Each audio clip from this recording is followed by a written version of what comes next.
எல்லாருக்கும் வணக்கம். நான் தான் உங்க விமல் வர்மன் பேசுறேன்.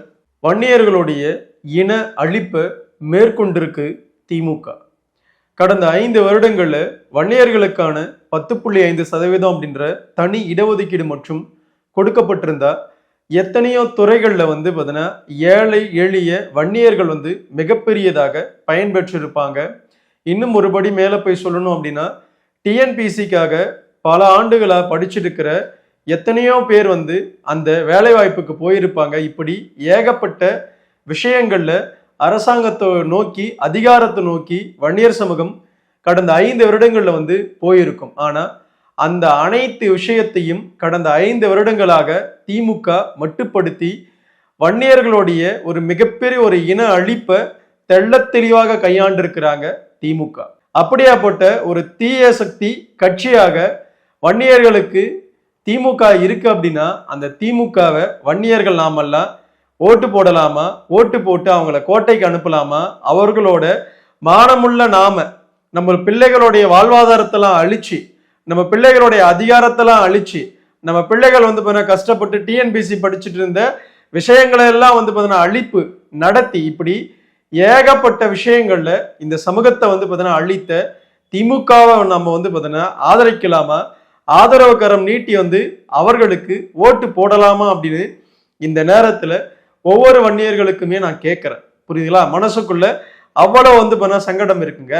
10.5% எத்தனையோ வன்னியர்களுடைய குடும்பங்கள் நல்ல நிலைமைக்கு வந்திருக்கும். குறிப்பா ஏழை எளிய என் புள்ள படிச்சுட்டு இருக்கான், என் பொண்ணு நல்லபடியா படிச்சிருக்கு அப்படின்னு எத்தனையோ பிள்ளைகள் நல்ல வேலை வாய்ப்புக்கு போயிருக்க முடியும் அரசாங்கத்தை நோக்கி. புரியுதுங்களா? அப்படியாப்பட்ட விஷயங்களை எல்லாம் எவ்வளவு தூரம் அழிக்க முடியுமோ அவ்வளவு தூரம் அழிச்சிருக்கு திமுக. சட்டமன்றத்துல பாமக பல கோரிக்கைகளை வச்சும் கூட, பல விஷயங்களை சொல்லியும் கூட காதலை வாங்காம திமுக அதை பண்றோம், இதை பண்றோம், இதை செய்யறோம், அதை செய்யறோம் அப்படின்னு சொல்லிக்கிட்டே காலம் தாழ்த்தினாங்க. அப்படின்னா வன்னியர்கள் நாமெல்லாம் புரிஞ்சுக்கணும். கடைசி நேரத்துல ஏதாவது ஒரு பூமர் வேலையை காட்டி வன்னியர்களுக்கு கோமாளி வித்தைகளை காட்டி நாங்க தான் வன்னியர்களுக்காக நிக்கிறோன்ற கோமாளி வித்தைகளை வன்னியர் கேண்டிடேட்ஸை வச்சு காட்டி எதையாவது ஜிக்ஸாக் வேலையை காட்டி வன்னியருடைய ஓட்டுக்களை பெறுவதற்கான எல்லா வேலைகளையுமே திமுக செய்யும். ஆனா மானமுள்ள நாம, ரோஷமுள்ள நாம, நம்ம பிள்ளைகளுடைய வாழ்வுக்காகத்தானே நம்ம எல்லாம் வாழ்ந்துட்டு இருக்கோம். வாழ்ந்துட்டு இருக்கீங்களா இல்லையா? பெற்றோர்கள், வன்னிய பெற்றோர்கள் கஷ்டப்படுறத எல்லாமே யாருக்காக? உங்க வீட்டு பிள்ளைகளுக்காகத்தானே, உங்க வீட்டு பையனுக்காகத்தானே, பொண்ணுக்காகத்தானே, பேர பிள்ளைகளுக்காகத்தானே. அந்த பிள்ளையும் பேர பிள்ளைகளும் அந்த பெண்ணும் நல்லபடியா இருக்கணும் அப்படின்னா நாம யாரை நோக்கி ஓட்டு போடணும் அப்படின்றது நமக்கு தெளிவு இருக்கணுமா இல்லையா? தெளிவோட நம்ம சிந்திக்கணுமா இல்லையா? கடந்த 5 வருடங்களாக ஒவ்வொரு வன்னியர் கிராமங்கள்லையும் குறைந்தபட்சம் 10.5% கிடைத்திருந்தா 5ல இருந்து ஒரு 10 பேர் அரசாங்க வேலை வாய்ப்புக்குள்ள இருந்திருப்பாங்க. குறைந்தபட்சம் 5ல இருந்து ஒரு 10 பேர். புரியுதுங்களா? தமிழகத்தோடைய பெரும்பான்மை சமூகம் நமக்கான சமூக நீதி, நமக்கான இடஒதுக்கீட யாருமே கொடுக்கல. புரியுதுங்களா? எவ்வளவு நம்ம கஷ்டப்பட்டு 21 உயிர்களை கொடுத்தும் கூட இந்த சமூகத்தை பற்றிய எந்த ஒரு நல்லதை நோக்கியும் திமுக செயலாற்றல கடந்த 5 வருடங்களாக. அப்படி இருக்கும் பட்சத்துல நமக்கு மானம் இல்லாம, ரோஷம் இல்லாம மீண்டும் திமுகவை நோக்கி நம்ம வாக்கு செலுத்தணும் அப்படின்னா நீங்களே முடிவு பண்ணிக்கங்க. புரியுதுங்களா? நம்ம வீட்டு பிள்ளைகளை, நம்ம வீட்டு அடுத்த தலைமுறையை நாமளே அழிப்பதற்கான மிக மிக மிக அத்தாட்சி தான் உங்களுடைய ஒவ்வொரு ஓட்டும் திமுகவுக்கு போறது. புரியுதுங்களா? ஏன்னா திமுகன்றது வன்னியர்களுக்கான நலனை நோக்கி இருந்திருக்கான்னு கேட்டா இல்லவே இல்லையே. இல்லவே இல்லையே. காதலையே போட்டுக்கலையே. மானமில்லாத வன்னியனுங்க, அவனுங்களுக்கு என்ன போய் அப்படின்ற எண்ணத்தோட தான் திமுக கடந்த 5 வருடமாக 10.5% பார்த்துச்சா இல்லையா? மானமற்ற நாம திமுகவுக்கு ஓட்டு போடும் அப்படின்னு நினைச்சிருச்சு தானே. மானமுள்ள நாம திமுகவுக்கு ஓட்டு போடலாமா? திமுக கூட்டணிக்கு ஓட்டு போடலாமா? ஓட்டு போட்டு அவங்களை கோட்டைக்கு அனுப்பலாமா? அப்படியும் மீறி திமுகவுக்கு ஓட்டு போடுறீங்க அப்படின்னா உங்களுடைய உடம்புல மானம், ரோஷம், சூடு, சொர்ண அப்படின்ற எந்த இதுவும் கிடையாது. உங்க வீட்டு பிள்ளைகளை பற்றி எந்த கவலையும் கிடையாது. அடுத்த தலைமுறையுடைய விஷயத்தை பற்றி எந்த கவலையும் இல்லாமத்தான் நீங்க எல்லாம் போய் வாக்கு செலுத்துவீங்க. அதாவது திமுக கட்சியில் இருக்கிறவங்கலாம் விட்டுருங்க, நான் திமுக கட்சியில் இருக்கிறவனுக்கு எல்லாம் நான் அதை பத்தியே பேசல. திமுக கட்சியில வன்னியர்களா இருக்கும் அப்படின்னு சொல்றவனுக்கு எல்லாம் பிரச்சனை கிடையாது. நான் என்ன கேட்கிறேன்னா, திமுக கட்சியில பொறுப்புல இருக்கிறோம் அப்படின்னு சொல்றது பூரா மிகப்பெரிய பொறுப்புல இருக்கிறவங்க, அங்கங்க ஏதாவது உறுப்பினர் கார்டு வச்சிட்டு இருக்கிற வன்னியர்கள் இல்ல, புரியுதுங்களா? உறுப்பினர் கார்டு வச்சிருக்கிற வன்னியர்கள் நீங்க தான் வந்து பாத்தீங்கன்னா தெள்ள தெளிவா யோசிக்கணும். ஓட்டு பிள்ளைங்க வந்து பாத்தீங்கன்னா நாளைக்கு அரசாங்க வேலை வாய்ப்புக்கு போகணும் அப்படின்னா 10.5% மிகப்பெரிய ஒரு தேவை, புரியுதுங்களா? அந்த தேவையே வந்து பாத்தீங்கன்னா திமுக வந்து பாத்தீங்கன்னா அழிச்சிருக்கு, புரியுதுங்களா? உன் சொந்த பந்தம் யாரோ ஒருத்தர் டிஎன்பிசி படிச்சுட்டு இருப்பான், உன் சொந்த பந்தம் ஏதோ ஒரு பொண்ணு வந்து பாத்தீங்கன்னா டிஎன்பிசி படிச்சிருக்கோம், படிச்சு வந்து பாத்தீங்கன்னா வேலைக்கு போயிருந்தா, படிச்சு வந்து பாத்தீங்கன்னா ஒரு அரசாங்க வேலைக்கு போயிருந்தா, நாளைக்கு நீங்க போய் வந்து பாத்தீங்கன்னா சொந்த பந்தமா அவங்க கிட்ட நின்று இருக்கலாம். அதையெல்லாம் அழித்தது யாரு? திமுக, புரியுதுங்களா? நம்ம வீட்டு பிள்ளைகளுடைய கல்வி வேலை வாய்ப்பை வந்து பாத்தீங்கன்னா அழிச்சது யாரு? திமுக. இப்படி ஏகப்பட்ட விஷயங்கள்ல திமுக வன்னியர்களுக்கு எதிராக வந்து பாத்தீங்கன்னா கடந்த 5 ஆண்டுகள்ல களமாடி இருக்கு. அப்படியேப்பட்ட களமாடலுக்கு எதிராக வந்து பாத்தீங்கன்னா வன்னியர்கள் 2026ல நாம் களமாடணுமா வேண்டாமா நீங்களே முடிவு பண்ணிக்கங்க. நீங்க தான் வந்து பாத்தீங்கன்னா யோசிக்கணும். பொறுப்புல இருக்கிற திமுக காரனுக்கெல்லாம் பிரச்சனை கிடையாது, அவனுக்கு சொத்து சொகை இருக்குது, அவன் என்ன வேணாலும் பண்ணிட்டு போவான், அவன் வீட்டு பிள்ளைக்கு எதை வேணாலும் வந்து பண்ண செஞ்சுட்டு போவான்.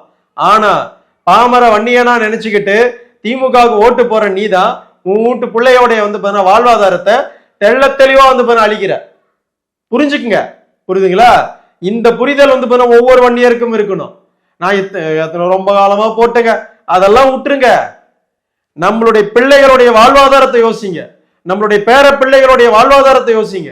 அரசாங்க வேலைவாய்ப்பு விஷயத்துக்கு இந்த சமூகம் போடுமா வேண்டாமா? இந்த பிள்ளைகள் வந்து பாத்தீங்கன்னா அதிகாரத்தை சுவைக்கணுமா வேண்டாமா? நமக்கான அதிகாரத்தை நம்ம பெறணுமா வேண்டாமா? அந்த புரிதல் வந்து பாத்தீங்கன்னா ஒவ்வொரு வன்னியர்களுக்கும் இருக்கணுமா வேண்டாமா? திமுகவுக்கு வந்து பாத்தீங்கன்னா ஓட்டு போற ஒவ்வொரு வன்னியர்களுக்கும் அந்த சிந்தனை வந்து பாத்தீங்கன்னா இருக்கணுமா வேண்டாமா?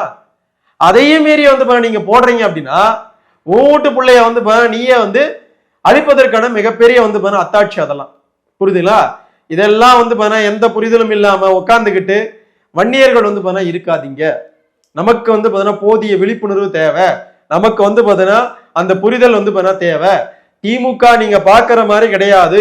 வன்னியர்களுக்கான எந்த ஒரு நல்லதையும் வந்து கடந்த 5 ஆண்டுகளுக்கு இழித்து போடல. எத்தனையோ நியமனங்கள் வந்து நிகழ்ந்தது.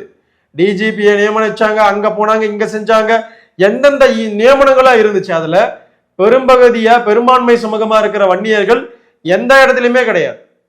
2 கோடி பேர் வன்னியர் அப்படின்னு சொல்லிக்கிறோம். சொல்லி வந்து என்ன பயன்? அந்த அந்த விஷயத்துக்கான எந்த ஒரு துரும்பையும் வந்து திமுக கடந்த 5 ஆண்டுகளுக்கு இழித்து போடல, புரியுதுங்களா?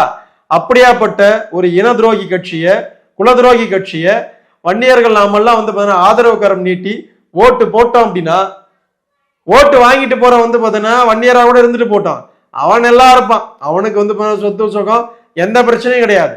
ஆனா நாம ஓட்டு போடுற வந்து வன்னியர்கள் அன்னாடும் காட்சியா வந்து நீங்க கஷ்டப்பட்டு வந்து இருந்து உங்க வீட்டு பிள்ளைய வந்து கஷ்டப்பட்டு படிக்க வச்சு, பா நல்ல வேலை வாய்ப்புக்கு போப்பா, உன்னை நம்பிதான் குடும்பம் இருக்குது, நீதான்பா வந்து எல்லாமே அப்படின்னு நினைச்சிட்டு இருக்கிற அந்த பிள்ளையோடைய வாழ்வாதாரத்தை வந்து சூன்யமாக்குனது திமுக, புரியுதுங்களா?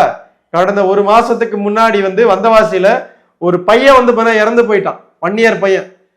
எனக்கு 10.5% கிடைச்சிருந்தா நான் வந்து வேலை வாய்ப்புக்கு போயிருப்பேன், அரசாங்க வேலை வாய்ப்புல நின்று இருப்பேன் அப்படின்னு நினைச்சுக்கிட்டு இருந்த ஒரு பையனுடைய வாழ்வாதாரத்தை வந்து முழுவதுமாக வந்து அழிச்சிருக்காங்க.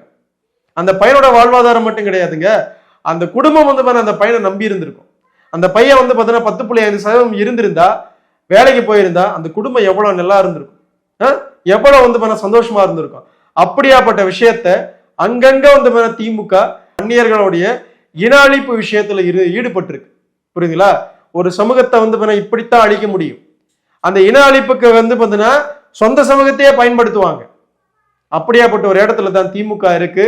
நம்ம கைய வச்சு நம்ம கண்ணை வந்து குத்திட்டு இருக்கிறாங்க. புரிதலோட வந்து செயலாற்றி, புரிதலோட வந்து வன்னியர்களுக்கு வந்து மான ரோஷத்தோடு திமுகவுக்கு எதிராகத்தான் களமாடணும் அப்படின்ற சிந்தனையோட வந்து செயலாற்றுங்க, சிந்தனையோட இருங்க அப்படின்னு இந்த நேரத்துல விமல் ஒருவன் ஒட்டுமொத்த அன்பான வந்து வன்னியர்களுக்கும் சொல்லிக்கிறேன், அனைத்து கட்சி வன்னியர்களுக்குமே சொல்லிக்கிறேன், புரியுதுங்களா? திமுக நமக்கு மிகப்பெரிய எதிரி. நமக்குன்றது உங்களை என்னையும் சேர்த்தது கிடையாதுங்க, நம்மளுடைய பிள்ளைகளுடைய, நம்மளுடைய வருங்காலத்துடைய மிகப்பெரிய வந்து எதிரி திமுக. புரியுதுங்களா? அதை மனசுல வச்சுக்கோங்க. வீட்டு பிள்ளைங்க அரசாங்க வேலை வாய்ப்புக்கு கடந்த 5 ஆண்டுகள்ல போகாம நிக்குது அப்படின்னா அது மிக முக்கிய காரணம் திமுக. அந்த புரிதலாவது வன்னியர்கள் மனசுல வச்சுக்கோங்க. அதற்காகத்தான் நம்ம இந்த காணொலியை பதிவு பண்றோம். நன்றி, வணக்கம், வாழ்க வளர்க வன்னிய பெருங்குளம், வாழ்க வளர்க வன்னியகுல சத்திரிய சமூகத்தின் பண்பாடும் கலாச்சாரமும் வரலாறும் மற்றும் வன்னியகுல சத்திரிய சமூகத்துடைய சத்திரிய தினமும் மேலும் அடுத்த ஒரு நில காணொலியில் உங்களை நான் சந்திக்கிறேன். உன்னுடைய பெயர் சுத்தமான பள்ளி பையன்.